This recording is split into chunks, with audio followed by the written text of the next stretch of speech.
Young people who are doing very well in government, both state and national. Our people, our leaders from Abia State, we have invited them to come to that conference. Is sort of a dialogue between the young and the led. Let me not say the old, but the led. The leader and the led. The leader and the led. So we are bringing them on board to talk to us. You know, young people have the language they understand. So you have to remove that your cap, your leadership cap, and you come down and talk to the young people on the language they will understand. I think it's just an interactive conference. Okay.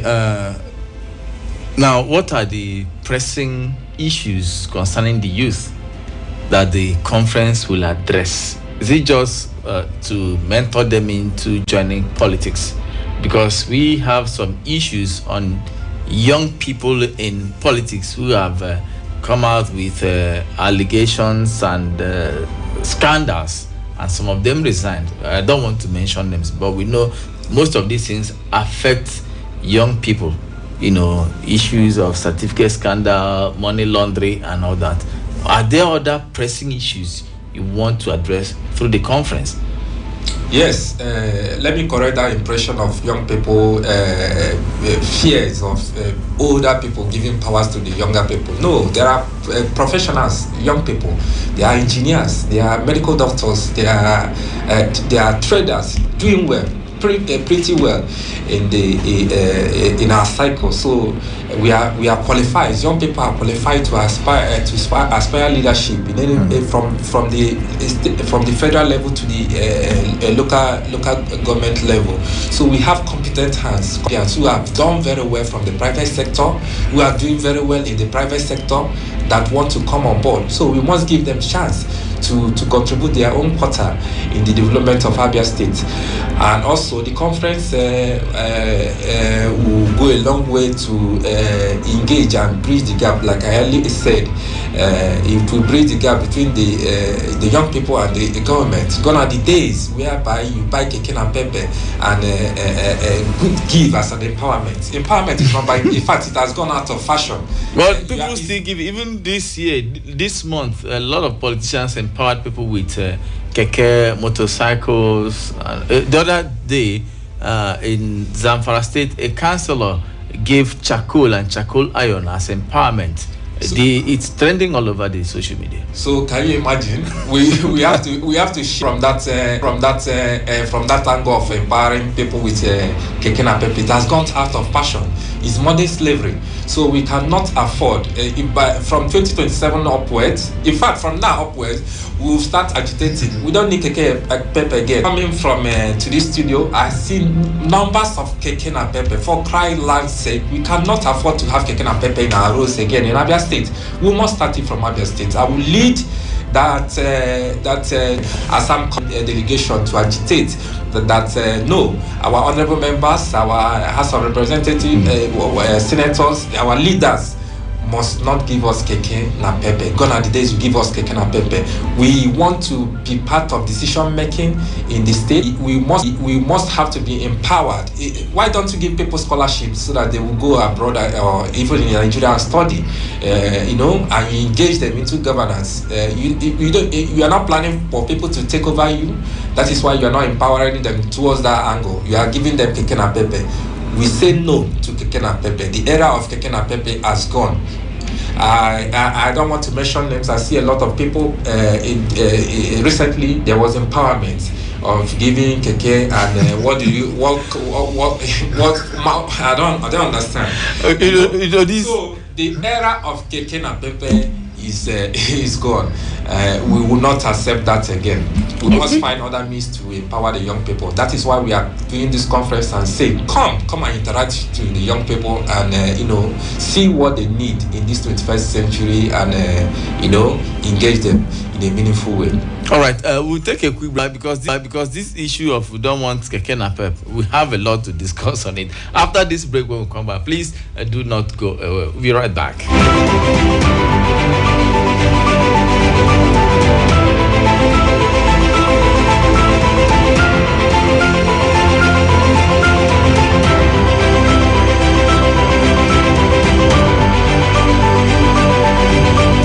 Concerned for the new school. And the party and the for the oldies.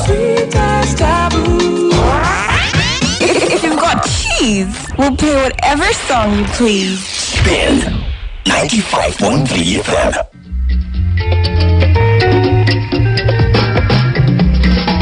People they talk say for inside plenty amebo, small truth they inside though. Them know the high truth at all. Because last it go still turn up. Talk true don't learn to give you serious amebo where truth follow gun body. Whether na politics or with society proper.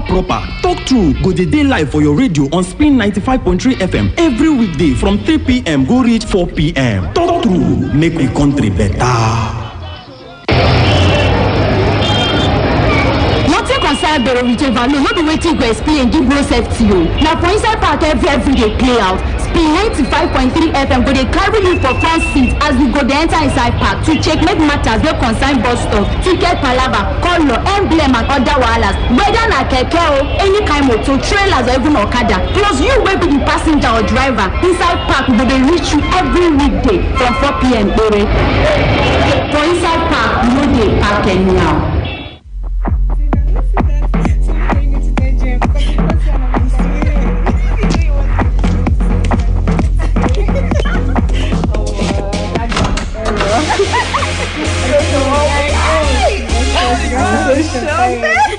Ladies, after a long day, where do you unwind? Right here, of course. Welcome to Girly Cult, where girls talk freely, honestly, and without judgments. From love to relationships, money and career, to self-care, friendships, and trending gist. We talk it all. Join us every Wednesday, 7:30 to 8:30 p.m. on Spin 95.3 FM, Umaya. Call in, send your voice notes, share your truth. Let's sit, let's talk. The Girly Couch. Real women, real conversations. Only on Spin 95.3 FM. It's got a pocket full of digits and she just won't take none. Unleash your alpha. Join us on the King's Yard, where we dive into everything from relationships to success strategies. Tune in for raw discussions, insights, and a dose of humor. Real man, real talk, because being a man is an art. Don't miss it. King's Yard. Every Thursday, 7:30 p.m. on Spin 95.3 FM. Now you know. Now you know. If you know, you know. Yeah, man. You think you ball us in town. Now you know. Now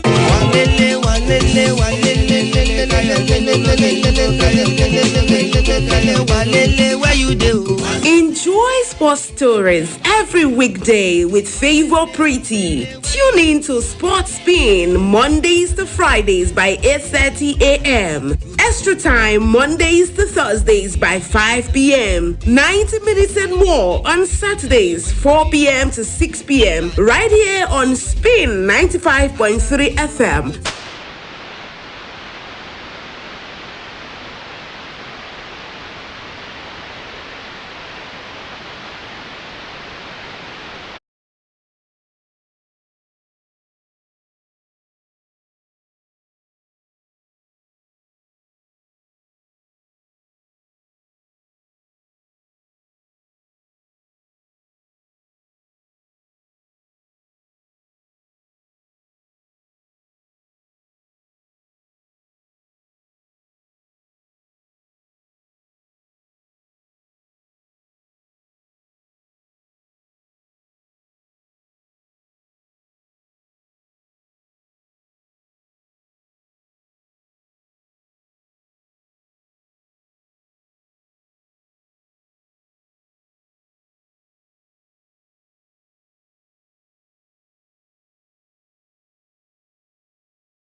go around town, a lot of people are operating tricycles because of lack of employment opportunities. Now, if this conference comes and we are to discuss different form of empowerment, how are we going to ensure proper implementation, that these things are put to work, not just discussing it and then it ends? What strategies are you going to employ to ensure that? Thank you very much. Elections are coming. 2027 is around the corner. Politicians are going up and down making promises. They will come to your doorsteps. They will come to our locality. We must have to make our demand clear. We are not going to settle for peanuts. In fact, young people who know what to do are coming on board to contest against most of all these leaders who are not doing very well in our state. So therefore, I'm calling all young people, whenever they come to your communities, whenever they come to your houses, whenever they come to your people, you must stand up. You must stand up. You must raise your head up high and ensure those demands that we are making must be implemented. We are not going to settle for less. We are not going to collect their money. In fact, young people are beginning to be aware. You can't give me 10,000 naira, and that will 10,000 naira will not last me for the next couple of 4 years. So we must make our demand. And if any politician is not willing to abide to that demand, of course, our PVC will speak for us. You know, so will not even allow you to win into an office. So our demand is already on the table. You work with us. You go into the office. When you go to the office, I do not implement those things. Wait for you for the next couple of years. We'll remove you from there. We have power. The awareness is becoming. The awareness is large now. The young people are aware, and we are going to the villages. We are mobilizing in our numbers. Not only young people. We have our strength. For crying life's sake, we are young people. The strength of the young people, you cannot undermine that. So therefore, we will not only mobilize the young people, we will mobilize our aged parents who are in the villages, who are in the cities. We will mobilize them so that they can work with us. Because young people has come to an age where we cater for our parents. So we cannot allow policies and bad governance and what have you to affect us, because whatever that affects us will affect our parents. Whatever that affects our parents will definitely affect us. So therefore, the young people are very, very much aware. If you are doing well, we'll clap for you. If you are not doing well, we'll show you the exit door. We definitely move. Okay, so that is where we are. This awareness is becoming louder actually, but we still have a very high percentage of the population who are not, interested in some of these things. Some of them don't listen to radio programs as this one. They don't have smartphones to go to the social media to read up anything. Some are not even educated. Now, the hunger in the land is biting. So as a politician, if I walk up to a young man, 35, 40, and offer him, okay, hold this 10K, go and vote my candidate. How are you going to, or mobilize that population in that category, for them to understand what this youth in governance is all about, to key into your programs? There are young people listening to this program, and it's easier for them to understand. But what about that other population that are not part of anything? Their business is, if they are farmers, early in the morning, they're in their farm, come back, look for what to eat, go to bed. They don't watch TV, they don't listen to radio, no social media, they don't even read newspapers. They only rely on discussions when other people are discussing. And you know, sometimes casual discussion may not be convincing enough. A good number of young people that I know, they have smartphones. You know, all over the world, people are using social media to make impact. So this is the time, this is the rightful time that all of us must use our phone. This phone that you see here is very, very powerful. We are going to use it to make that great impact. If they bring their money, take their money. But we know what we are doing. We will definitely work according to the plan. Those who have smartphones, like I just told you now, are larger than those who don't have smartphones. What are we going to do? We will still engage those who are farmers, artisans, who are not aware to be aware. That is what we are doing, and this is part of what we are doing. If we cannot reach them on the radio, we'll go on the television. If we cannot go to the television, we'll go by our barefoot, go to the marketplaces, go to the farmers, go to our communities to preach this gospel, to tell them, look, gone are the days. Let me tell you, we cannot, like I normally tell my people at the local level, gone are the days we will use local farming equipment to farm hoes. What happens to us? What happens to our tractors? What happens to a local government chairman to provide a tractor in a locality where farmers can engage? You know, maybe they can pay a stipend and use the equipment for a while in their farm. Then your neighbor will use continual process. So if they are not aware, if our people in the grassroots cannot join us in this process, that initiative cannot be implemented. So we are calling them. We will go to the grassroots level. We will go any four corners of Abia State to ensure that our people is aware. Being unaware is not an excuse. All right, now quickly, who are your key stakeholders and partners, and what roles are they going to play concerning the upcoming conference? All right, the state government. The state government. We are calling again. I'm calling the governor of Abia State, Dr. Alex Chioma Oti, and all the leadership of those who are governing Abia State to be involved in this conference, to go a long way to bridge the gap between the young people and the led, and the young people who are willing to engage with them. Will sit down on the round table. It's not a protest. It's not an agitation. We are gone are the days where you send young people to go and carry placard for you and stand in the front of government house and do this thing, and be protesting in the hot sun. We cannot go that way further, you know. So we are bringing them on board. These are young people who are professionals. They listen. They can speak for themselves. So come and hear from their own experience and know how you can engage them further or empower them. Listen to them. So we are calling the governor. We are calling all leaders of Abia State, both in the federal level and the state level, the local government level, to get involved. To get involved. Even people from the private sector. We are calling them also to partner with us to get involved.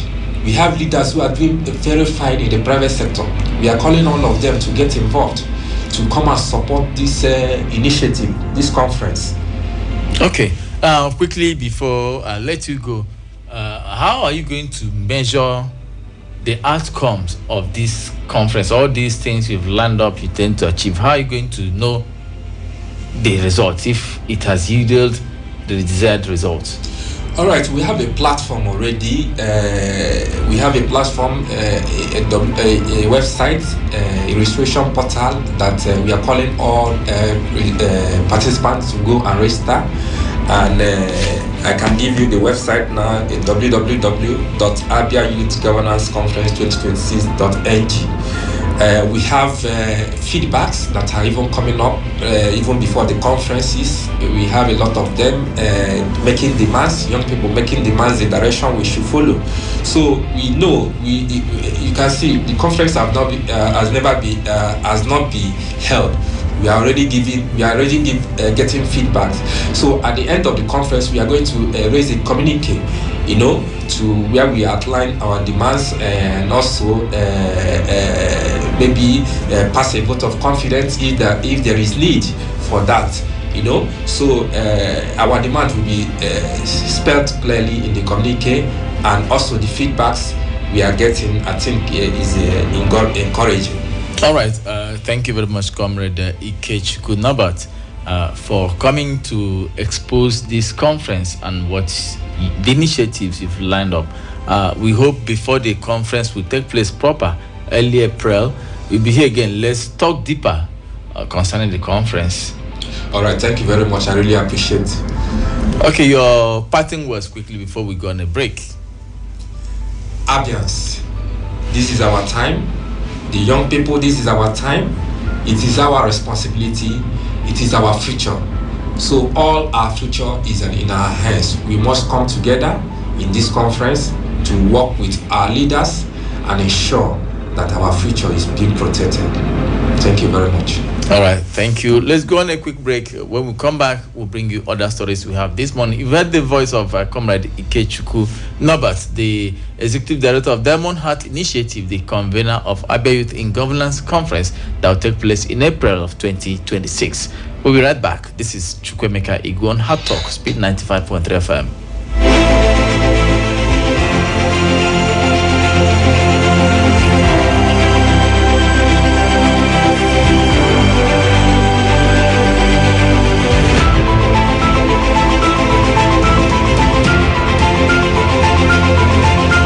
Sales stuff and get to the bottom line. The inspiration you've been looking for is now on your radio. And now. Ow, it's hot! And they stay there! Listen to your favorite blend of music with the best voices in town this side of the Niger. Welcome to Spin 95.3 FM, the freedom to choose. Toby Amazon, look at the clock. I cannot believe it. She's done it again. 2 world records in one night.